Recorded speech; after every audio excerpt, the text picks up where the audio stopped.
Hello दोस्तों, मैं हूं विपिन और आप सबका स्वागत है आपके अपने चैनल इंफ्रास्ट्रक्चर क्लब में।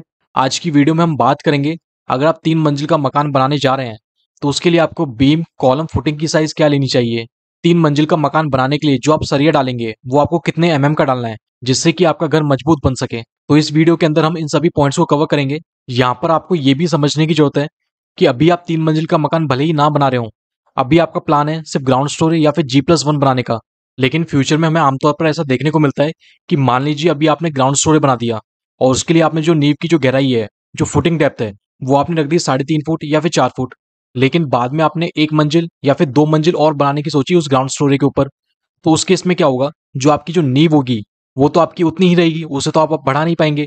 और जिसकी वजह से अगर आप 1 मंजिल या फिर 2 मंजिल और बना देते हैं उसके ऊपर, तो आपका फुटिंग उतना लोड ले नहीं पाएगा और वहां पर आपका फुटिंग फेलियर या फिर फुटिंग सेटलमेंट होगा। और यहाँ पे सिर्फ बात फुटिंग की नहीं है, आप यहाँ पे जो कॉलम देंगे या फिर आपने जो बीम दी हुई है वो भी आपने सिर्फ ग्राउंड स्टोरी के हिसाब से ही दी है। लेकिन 3 मंजिल का जो लोड आएगा वो आपका ना तो कॉलम ले पाएगा और ना ही बीम ले पाएगी। तो आपको पहले ही प्लानिंग करके चलनी है कि भविष्य में आप कितने मंजिल तक का मकान बना सकते हैं। तो उसके हिसाब से आप अपने बीम, कॉलम या फिर फुटिंग की साइज आप डिफाइन कीजिए, क्योंकि आमतौर पर हम ग्राउंड स्टोरी के ऊपर 1 मंजिल तो हम बनाते ही हैं। तो इन बातों का पहले ही ध्यान रखिए।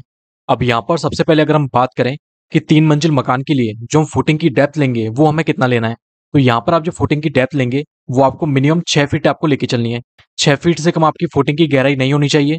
कम से कम आप 6 फीट यहाँ पर लेके चलिए। और फुटिंग की जो आप साइज देंगे, यहाँ पर आपको स्क्वायर फुटिंग देनी है।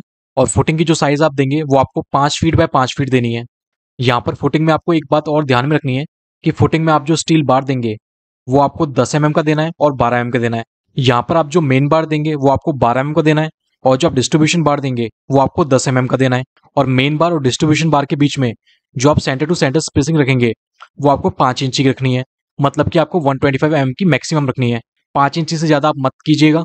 तो ये तो देखा हमने फुटिंग के बारे में। फुटिंग के बाद अब अगर हम बात करें प्लिंथ बीम के बारे में कि जो हम प्लिंथ बीम देंगे उसकी हमें साइज कितनी देनी है। तो प्लिंथ बीम की आपको यहाँ पर साइज देनी है 9 इंची बाय 15 इंची। 9 बाय 15 इंची की आप प्लिंथ बीम रखिए यहाँ पर। जो आपको डेप्थ रखनी है वो 15 इंची रखनी है। अब प्लिंथ बीम यहाँ पर हम क्यों प्रोवाइड करते हैं या फिर इसका क्या रीजन होता है, तो इसके ऊपर मैं एक सेपरेट वीडियो बना चुका हूँ, आप वो वीडियो जाके देख सकते हैं। प्लिंथ बीम की साइज के बाद अब हम बात कर लेते हैं कि इसमें जो हम रीइंफोर्समेंट डालेंगे, जो स्टील बार डालेंगे, वो हमें कितने डाया का डालना है। तो यहाँ पर आपको टॉप में 2 बार डालने हैं 16 के और बॉटम में आपको 3 बार डालने हैं 16 के। और स्टील का यहाँ पर आपको जो ग्रेड लेना है, मतलब कि जो आप ग्रेड ऑफ स्टील लेंगे वो आपको Fe500 या फिर Fe550 रखना है। Fe415 आप मत लीजिएगा, Fe500 या फिर Fe550 आप यहाँ पर लीजिए। और देखिए यहाँ पर मैं जो भी आपको मेंबर बता रहा हूँ, चाहे फुटिंग हो गया या फिर प्लिंथ बीम हो गई, कॉलम हो गया, रूफ बीम हो गई, इनमें हम किस कंक्रीट का रेशियो डालेंगे तो ये सब मैं आपको वीडियो के एंड में बताऊंगा। यहाँ पर अभी हम नॉर्मली बात करेंगे इसके साइज के बारे में और स्टील के बारे में। प्लिंथ बीम के बाद अब हम बात करें कॉलम के बारे में। तो यहाँ पर सबसे पहले अगर हम कॉलम की साइज के बारे में बात करें तो आपको जो कॉलम की साइज लेनी है वो आपको 9 बाय 15 इंची लेनी है। 9 बाय 15 इंची आप रखिए, जिससे कि आपका कॉलम इजिली जो भी ऊपर से हमारा लोड आएगा उसको ले सके। और इस कॉलम के अंदर जो आप रीइंफोर्समेंट यूज में लेंगे वो आपको 4 बार 16 के लेने हैं और 2 बार आपको 12 के लेने हैं। चारों कॉर्नर्स पे आप 16 के बार दीजिए और 2 बार आप मिड में 12 के दीजिए। और देखिए बाकी ये डिपेंड करता है हमारे लोड के ऊपर कि आपने जो कॉलम की जो डिस्टेंस रखी है वो आपने कितनी रखी हुई है। यहाँ पर मैं जनरली मान के चल रहा हूँ कि 2 कॉलम के बीच में आपकी जो दूरी है वो आपकी 15 फुट के आसपास है, 15 फुट से ज्यादा आपकी नहीं है। तो इस बात का आप यहाँ पर ध्यान रखें। और यहाँ पे कॉलम में आपने जो मेन बार्स दिए हैं और इन बार्स को बांधने के लिए जो हम रिंग यूज में लेंगे, उस रिंग का आपको जो डाया देना है वो आपको 8 का देना है। और रिंग्स के बीच में जो आपकी सेंटर टू सेंटर स्पेसिंग रहेगी वो आपकी 6 इंची से ज्यादा नहीं होनी चाहिए। और रिंग के अंदर आप जो हुक देंगे वो आपको 135 डिग्री का हुक प्रोवाइड करना है। आपको यहाँ पर 90 डिग्री का हुक प्रोवाइड नहीं करना है। चाहे मैं अगर बीम की बात करूं या फिर कॉलम की बात करूं, जहां पर भी आप रिंग या फिर स्टिरअप प्रोवाइड कर रहे हैं वहां पर आपको हर जगह पर 135 डिग्री का ही हुक प्रोवाइड करना है। 90 डिग्री का हुक आप कहीं पर भी प्रोवाइड नहीं करेंगे। तो यहाँ पर हमने बात कर ली कॉलम की साइज के बारे में और कॉलम में कितने का हम रीइंफोर्समेंट डालेंगे। कॉलम के बाद अब अगर हम बात करें बीम के बारे में, तो बीम की जो आपको यहाँ पर साइज रखनी है वो भी आपको 9 बाय 15 इंची की ही रखनी है। और बीम के अंदर जो आप रीइंफोर्समेंट डालेंगे इसमें आपको 3 बार टॉप में 16 के डालने हैं और 3 बार ही आपको बॉटम में 16 के डालने हैं। लेकिन बीम के केस में आप एक पॉइंट ध्यान रखना कि बीम की जो साइज होती है या फिर उसमें जो हम रीइंफोर्समेंट डालते हैं वो हमारे डिपेंड करते हैं कि हमने कितनी लेंथ की बीम डाली है। हमारी जो बीम की जो लेंथ है वो कितनी है उसके ऊपर ये काफी डिपेंड करता है। अब जैसे जैसे हमारी बीम की लंबाई बढ़ती जाएगी वैसे वैसे इसमें जो हमारा सरिया डलेगा वो हमारा हाईयर ग्रेड का आएगा और हाईयर डाया का आएगा। और इसके अलावा जो बीम की जो साइज है वो भी आपकी बढ़ जाएगी। यहाँ पर ये जो मैंने जितनी भी आपको वैल्यूज बताई हैं ये नॉर्मल कंडीशन के हिसाब से बताई हैं।